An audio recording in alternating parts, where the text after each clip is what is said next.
20. Darcy. The amber liquid shimmered in the dim light as Napoleon poured. The sharp aroma of cigars wafted up, mingling with the rich scent of the cognac. I took a sip, the warm bite of the liquor burning all the way down my throat. "To new alliances," Napoleon announced. "May we all be enlightened by them." "To unforeseen friendships," Lord Holt added, tipping his glass. I grunted something about improved understanding, or some nonsense, and the cognac and brandy kept flowing. How long would I be expected to act sociable and civil with two men I trusted less than George Wickham? And why were we here, sampling Napoleon's best spirits and cigars, at barely 7 in the evening? A light meal had been ordered, not much more than a hearty tea service, but the order of the evening appeared to be gentlemanly vice, rather than dinner or even conversation. Something was odd. It took me at least an hour to notice it, but when I did, I risked staring to the point of giving myself away. Lord Holt never quite emptied his glass before refilling. He would sip generously at first, and then his hand would cover the remainder in the glass as he switched to mere tastes of his drink. He would idle a while, then offer to pour again, and I could only catch rare glimpses of Napoleon's drink, for he sat in a chair that angled a little to the side. But I was fairly certain he was not finishing his glass either. They were trying to drink me under the table. But why? Did they mean to set me up with some sort of blackmail? I was expendable to men such as these, a perfect scapegoat for whatever they wished to say or do.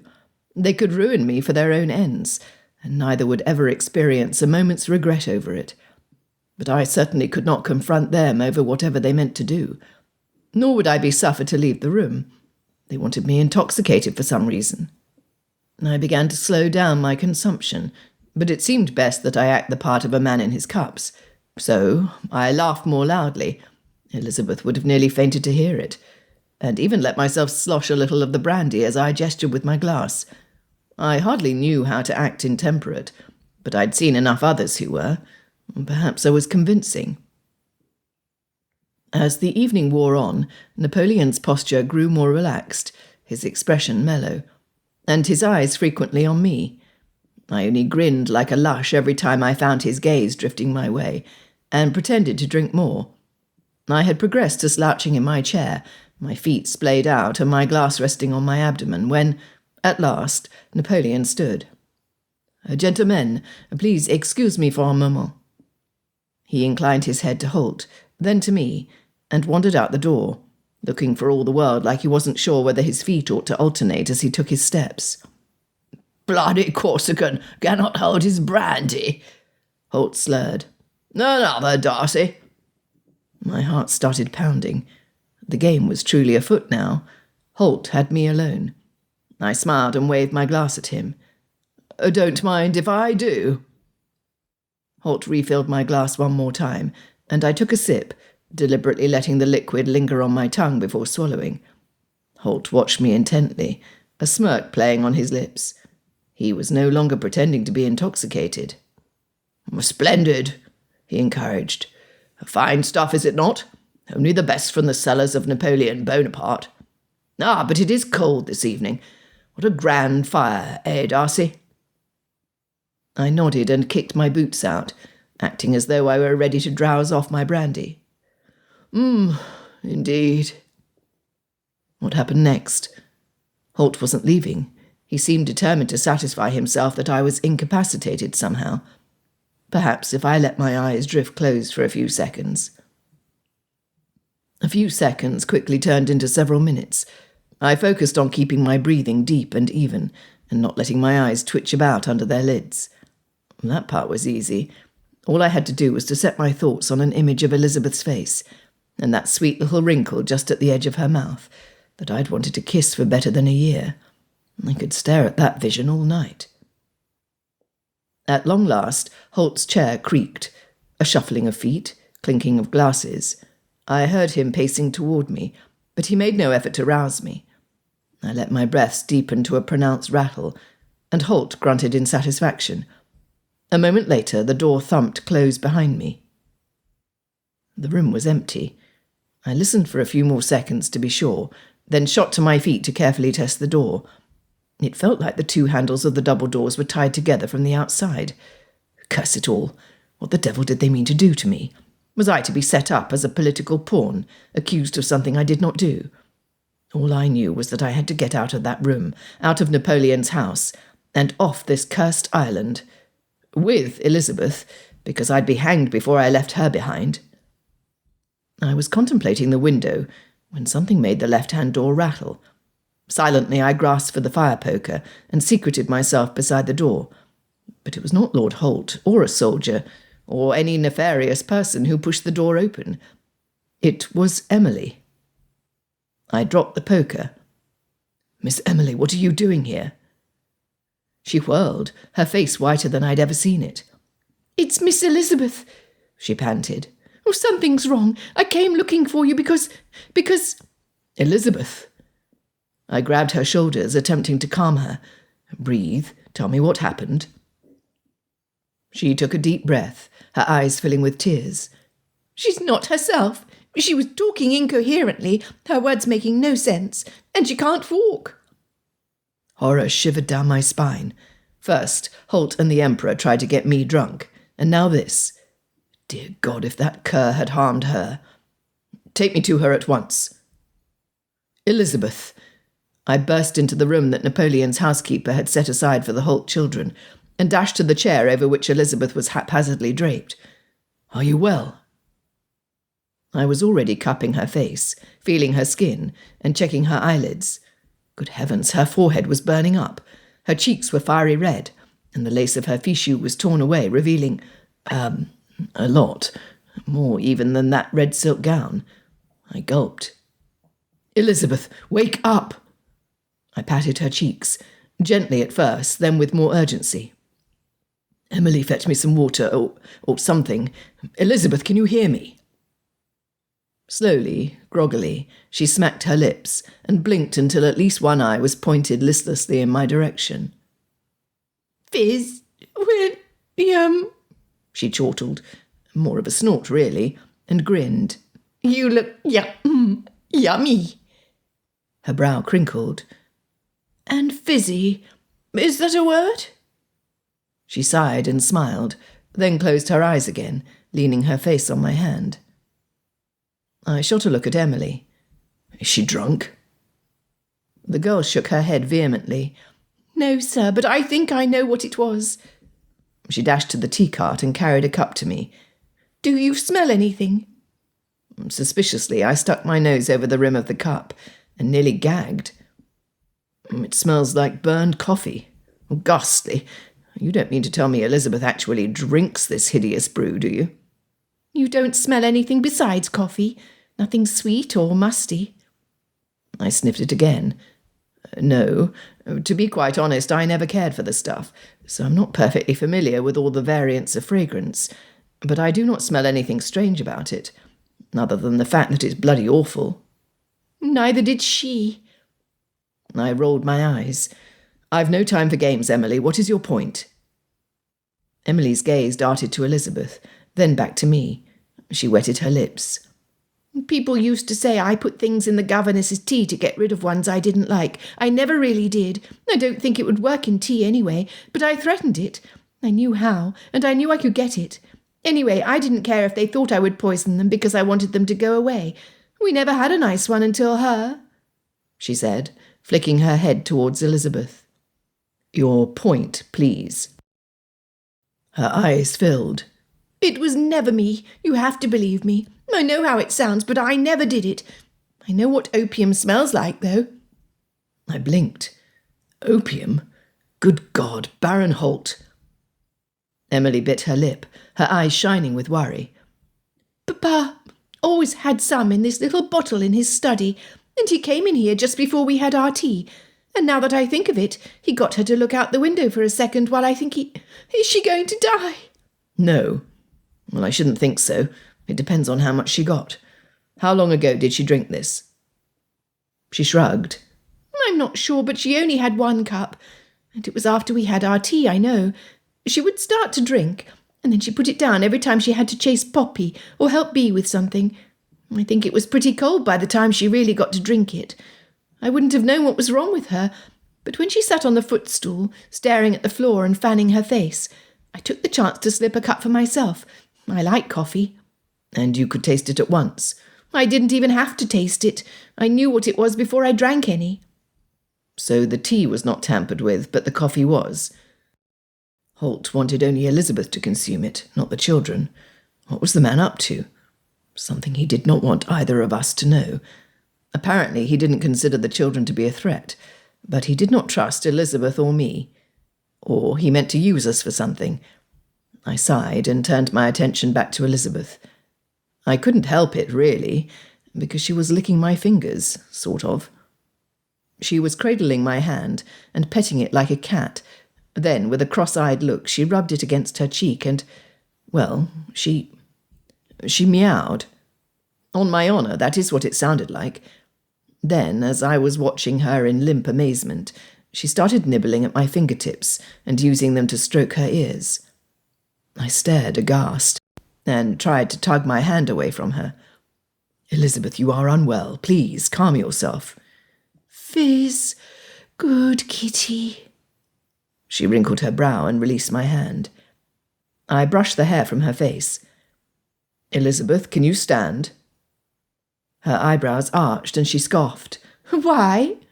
"Because, unless I miss my guess, we are not safe where we are."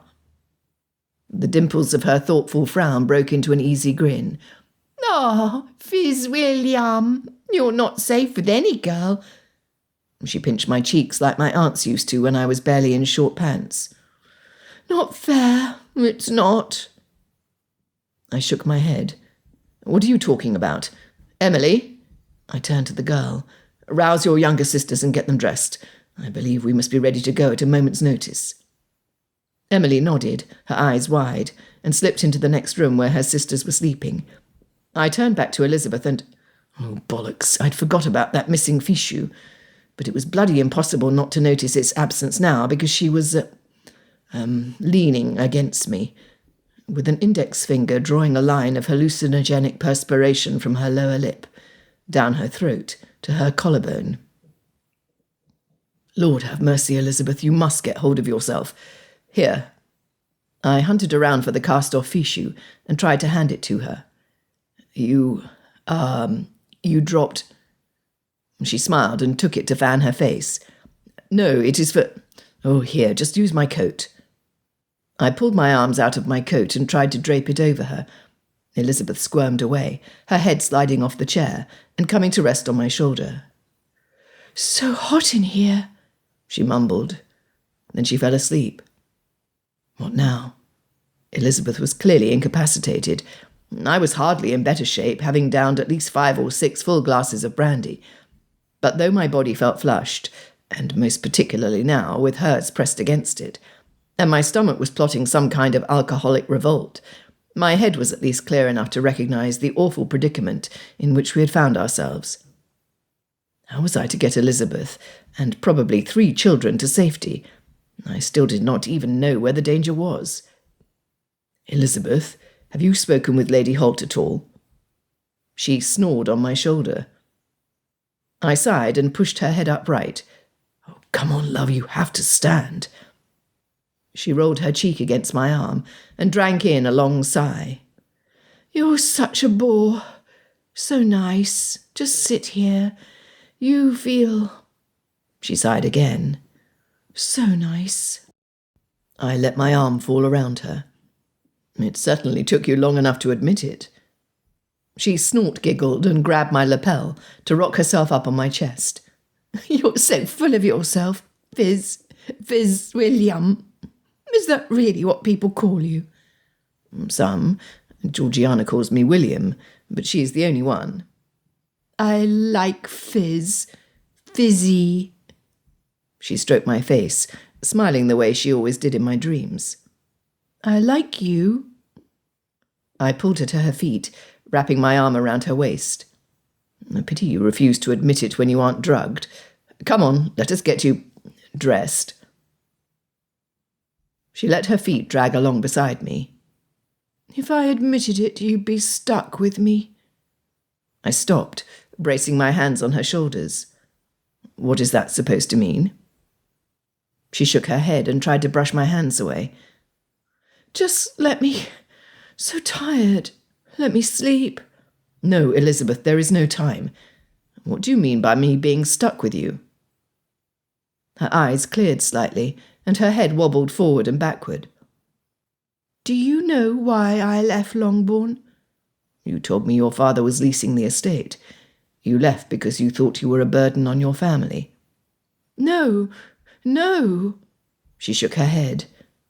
"I left because Mamma wanted me to get married." She snorted, then stumbled into my chest and bounced off again with a giggle. "To the local butcher." Her head drooped. I tipped her chin back up to look her in the eyes. "What?" Elizabeth shrugged groggily.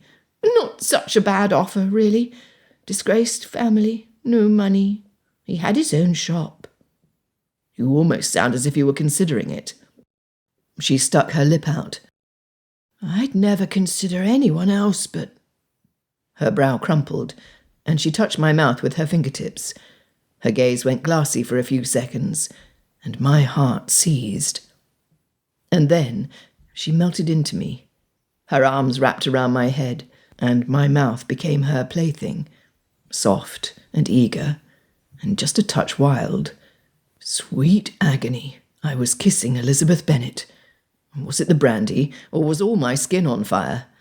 She had me by the hair, and I'd no doubt she was tearing out great locks of it as she swayed dizzily against me. Who needed hair anyway, save as a convenience for his lady to bring him to heel? "Elizabeth," I panted against her lips, "you are not yourself. You're hallucinating." A lazy smile warmed her mouth. "I know Mr. Darcy when I kiss him. Tolerable indeed." Well, when she put it that way, perhaps she had more of her faculties than I thought. She certainly kissed like she meant it, because I was starved for air, and specks of light danced about my vision until my feet went out from under me. I twisted and managed to break Elizabeth's fall, but my head smacked the corner of the chair. "Bollocks!" I hissed, pressing my fresh bruise and wincing. Elizabeth rolled on top of me and patted my face. "If you don't want to dance with a lady, you can just say so. No need to fall down." I stopped rubbing my head. Her knees were draped outside my thighs, the length of her curves melding to my body, and her bosom... Oh, good Lord. "I think you have me at a disadvantage, madam," I choked. She grinned. "Good. Don't tell Mamma." She opened my mouth with hers and, well, I am ashamed to confess that the feelings washing through my body just then were far from gentlemanly, and I had not the slightest means or inclination to put a stop to any of it. Thank heaven she was so far gone that drowsiness finally overpowered her hallucinations, or whatever this was. She let her hands slip down to my shoulders, her head crashing forward onto my chest. "You taste good," she murmured. "You bastard." "And you taste like stale coffee."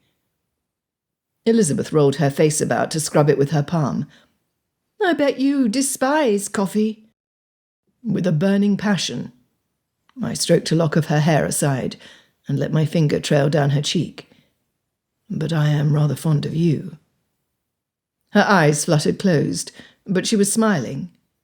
"You're going to regret that." "Too late." I shuffled my legs under her to reposition her weight. Somehow I managed to hoist her limp form up onto my shoulder and lever us both upright. Now what? Emily chose that instant to burst back into the room, her face stark with panic. Mr. she gasped. "They're gone." Those were words to sober up an amorous drunk. "Your sisters," I cried in alarm. "No, they're getting dressed. But Mamma, her maid, even Papa's mistress, I cannot find anyone." Elizabeth was slipping off my shoulder, and I wrapped an arm over her, rather nicely shaped backside, to steady her. "Gone?" I repeated dumbly.